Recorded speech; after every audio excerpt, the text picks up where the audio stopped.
Hello students, welcome back. आज की class में हम लोग स्टैट्स की लास्ट एक्सरसाइज 14.4 करेंगे।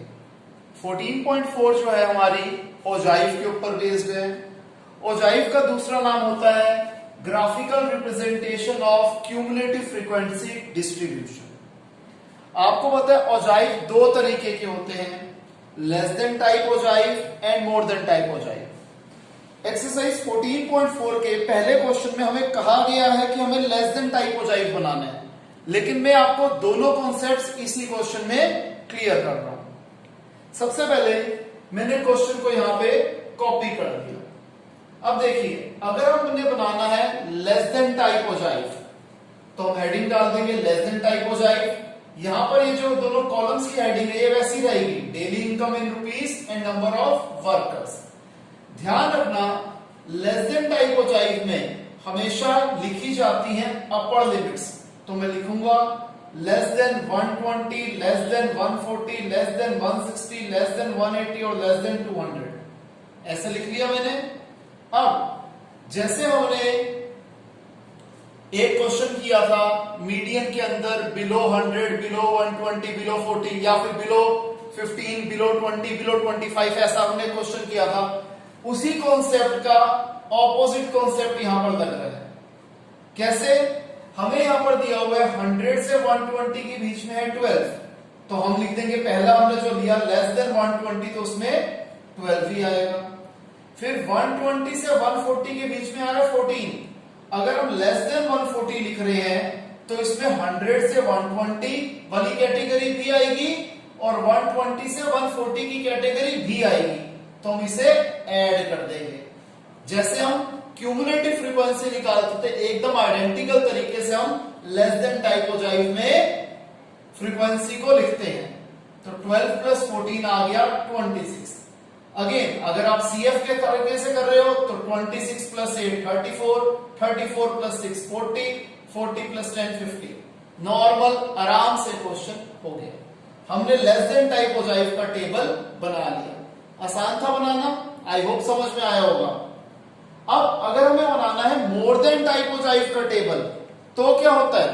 जैसे हमने लेस देन टाइप ओजाइव में अपर लिमिट्स लिखी थी, मोर देन टाइप ओजाइव में हम लोअर लिमिट्स लिखेंगे।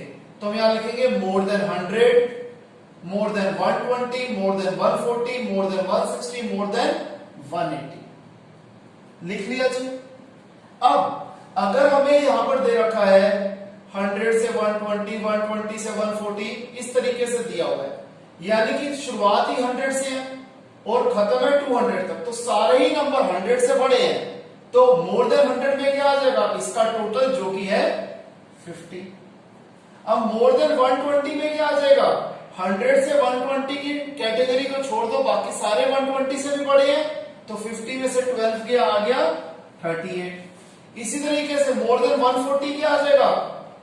जो 140 के बाद वाली कैटेगरीज है, यानी कि टोटल में से ये दोनों को सब्ट्रैक्ट कर दो, या फिर अभी जो हमारे पास 38 आया था उसमें से 14 सब्ट्रैक्ट कर दो, 24 आ गया। इसी तरीके से जो हमारे पास 24 आया उसमें से हम 8 सब्ट्रैक्ट कर देंगे तो 16 आ जाएगा। 16 में से 6 को सब्ट्रैक्ट कर देंगे तो 10 आ जाएगा। इस तरीके से लेस देन टाइप ओजाइव और मोर देन टाइप ओजाइव के कॉलम्स बनते हैं, टेबल बनते हैं। इसके बाद इसकी प्लॉटिंग, ये नॉर्मल है जैसे हमने क्लास 8th 9th 10th में हमेशा हम करते आए हैं, कुछ भी नया नहीं है।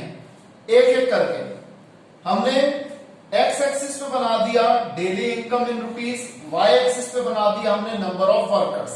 नंबर ऑफ वर्कर्स थोड़ा अनटाइडी सा है स्पेस की कमी के कारण, 10-10 का हमने गैप भी दे दिया। अब यहां पर 120 के सामने क्या है 12, तो हमने 120 के सामने 12 की प्लॉटिंग कर दी। यहां पर प्लॉटिंग आपको शायद एग्जैक्ट नहीं मिलेगी, जब आप अपना क्वेश्चन ग्राफ में फेयर तरीके से बनाएंगे तो आपकी प्लॉटिंग एकदम एक्यूरेट आएगी। आपको पता है 10 small division is equal to 10 unit का हम यूजुअली लेते हैं। यहां भी 10, 20, 30 है तो 10-10 का गैप होगा, तो 10 स्मॉल डिवीजन की वैल्यू अगर 10 है तो 1 स्मॉल डिवीजन की वैल्यू क्या आई? 1। तो 10 के बाद फर्स्ट और सेकंड, जो सेकंड स्मॉल डिवीजन होगी उस पर हम 12 मार्क कर देंगे। तो 120 के सामने आ गया 12, 140 के सामने 26, 140 के सामने 26, 160 के सामने 34, ठीक है जी, 180 के सामने 40, 200 के सामने 50। क्लियर है? मेरा थोड़ा सा इनएक्यूरेट बना, आप लोग थोड़ा ढंग से बनाइएगा। अब मोर देन में 100 में है 50, 100 के सामने हमने लिया 50, 120 के सामने 38, 140 के सामने 24, 160 के सामने 16 और 180 के सामने 10। अब जहां पर ये दोनों औजाइफ इंटरसेक्ट करते हैं, अगर हम इसको एक्स एक्सिस के परपेंडिकुलर बना लेंगे, या एक्स एक्सिस को यहां से स्ट्रेट ज्वाइन कर देंगे, यहां से हम एक्स एक्सिस के परपेंडिकुलर बना देंगे, तो वो पॉइंट होता है हमारा मीडियन का। क्लियर है? अब ध्यान रखिएगा, लेस देन टाइप औजाइफ हमेशा ऊपर की तरफ जाता है और मोर देन टाइप औजाइफ हमेशा नीचे की तरफ क्या होता है, आता है। क्लियर है स्टूडेंट्स ये बात आपको? इसे कॉपी कीजिए।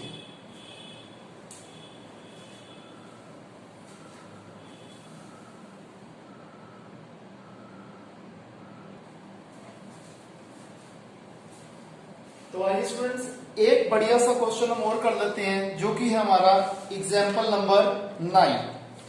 ये क्वेश्चन हमें मोर देन की फॉर्म में दे रखा है। हमें एक ही ग्राफ के अंदर मोर देन टाइप औजाइफ और लेस देन टाइप औजाइफ बनाना है। मोर देन टाइप औजाइफ का तो हमें टेबल दिया हुआ है, तो हमने सिंपल इसको रिप्रेजेंट करना है अपने ग्राफ में, ठीक है जी, जिसे हम कार्टेशियन प्लेन भी कहते हैं।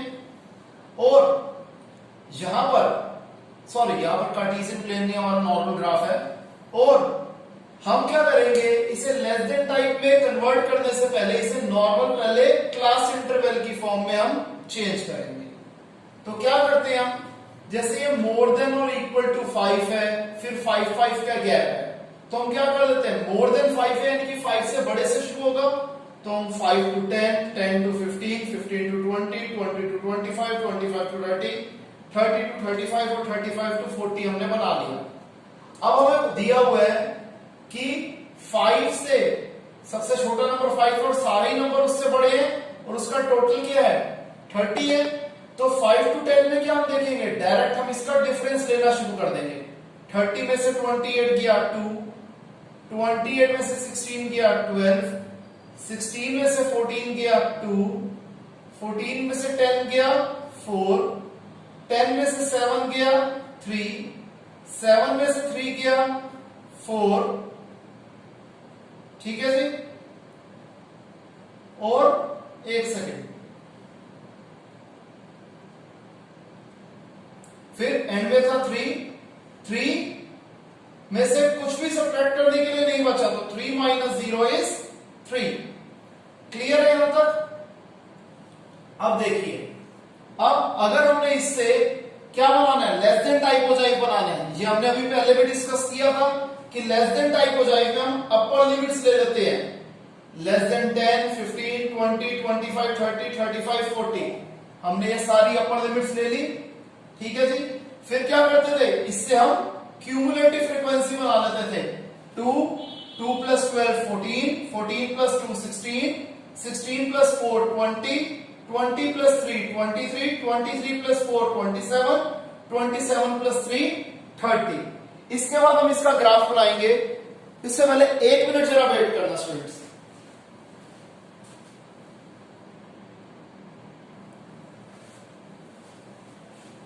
अच्छा, अब हम क्या करेंगे कि जैसे मोर देन टाइप औजाइफ था, इसको तो हमने अब टेबल में इसकी प्लॉटिंग कर देंगे ग्राफ में। 5 के सामने 30, 5 के सामने 30, 10 के सामने 28। आप चाहे तो, मेरे को था कि थोड़ा गंदा ना हो जाए इसलिए मैंने लिखा नहीं, तो आप यहां लिख सकते हैं कि ये 5,30, ये है 10,28। अगर आप ऐसे लिख देंगे तो थोड़ा और बेटर हो जाएगा। मैंने यहां एक्स एक्सिस ली, यहां पे वाई एक्सिस ली। एक्स एक्सिस पे मैंने गैप ले लिया 5, 10, 15, 20 का, जो कि हमारे यहां प्रॉफिट था, जो गैप था। और यहां पर क्योंकि 30 तक जा रहा था इसलिए मैंने 10, 20, 30 नहीं लिया, क्योंकि वो बहुत छोटा ग्राफ बन जाता। तो हम देख रहे हैं हमने दोनों ही एक्सिस पे अलग अलग स्केल लिखा है, तो हम स्केल क्या डालेंगे, एक्स एक्सिस पे हमने क्या लिया कि 10 small division is equal to 5 units, 5 का गैप लिया है। और y एक्सिस पे हमने क्या स्केल लिया कि 10 small division is equal to 2 units. ठीक है जी, यहां पर कहीं पे भी कोई क्लिंक का साइन किंग का साइन नहीं आ रहा, क्योंकि इक्वल इंटरवल है एक्स एक्सिस पे भी y एक्सिस पे भी। जो लास्ट क्वेश्चन हमने किया था वहां पर हमने क्लिंक का साइन यूज किया था, रीजन क्या था, क्योंकि पहले 100 का गैप था, फिर 20 का गैप था, तो वहां यहां पर इनइक्वालिटी थी। अब इसी तरीके से हम इसकी प्लॉटिंग कंटिन्यू कर देंगे। 15 पे आया 16, फिर 20 पे आया 14, 25 पे आया 10, 30 पे आया 7 और 35 पे आया 3। इसी तरीके से लेस देन टाइप की हम प्लॉटिंग कर लेंगे। 10 के सामने आ रहा है 2, 15 में 14, 20 में 16, 25 में 20, 30 में 23, 35 में 27 और 40 में 23। और जैसा आपको पता है जहां पर ये दोनों ओजाइव्स इंटरसेक्ट करेंगे वहां से जब हम एक्स एक्सिस पे परपेंडिकुलर बना लेंगे तो वो हो जाएगा मीडियन। इस केस में हमारा मीडियन आ रहा है 17.5। क्लियर है स्टूडेंट्स? तो यहां पर हमारा ओजाइव का कॉन्सेप्ट कंप्लीट होता है। आई होप आपको समझ में आया होगा। किसी स्टूडेंट को कोई भी डाउट होगा तो हम लाइव क्लास में उसे जरूर कवर करेंगे। तो आज के लिए इतना ही, मिलते हैं नेक्स्ट क्लास में, तब तक के लिए बाय, टेक केयर।